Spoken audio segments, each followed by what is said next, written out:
I'm Gina, and this is my story of hope. I was born in 1970. My mother was 14 years old. My father was 16 years old. My father left when I was 1, and that's when my mom's life of pain pill addiction started. By the age of 5, my mom had my brother.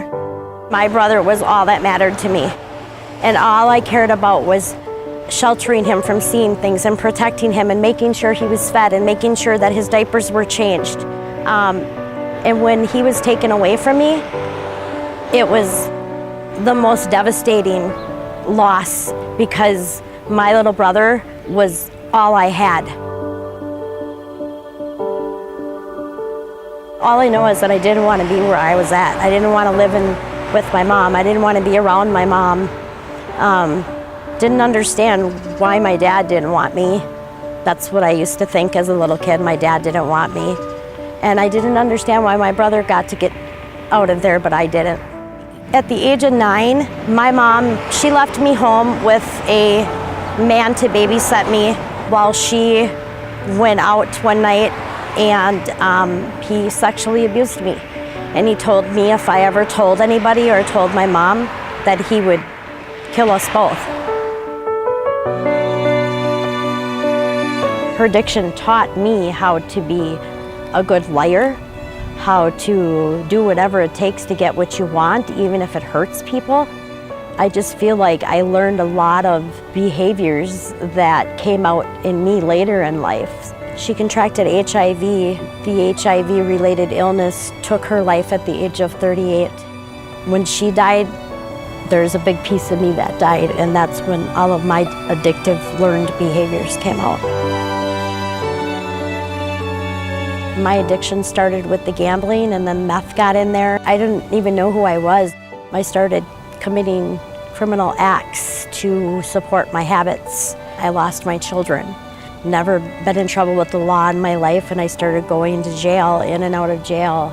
I didn't stop to think about what I was doing to my kids, what I did. I abandoned them because that's all I knew. I didn't know how to be a mom.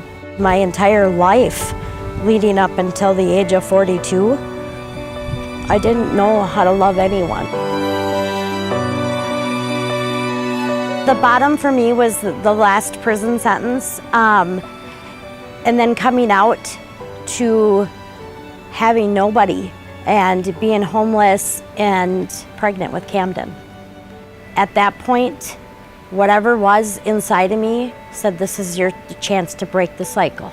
This is your chance to break the cycle of addiction in your family.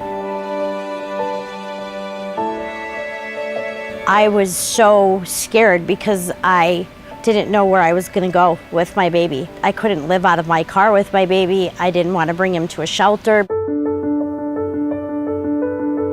I got a phone call that said, you can move into your apartment on June 19th. My son was still in the hospital, and got the keys and brought my car and my clothes and my kids, the baby stuff, and walked into a fully furnished apartment, a crib, everything, and I cried. I can't even explain it. The feeling of, oh my God, I can bring my baby to a home.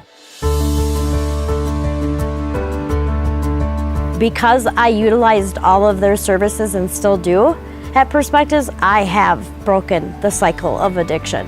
For the first time in my life, I love myself, and I have never loved myself.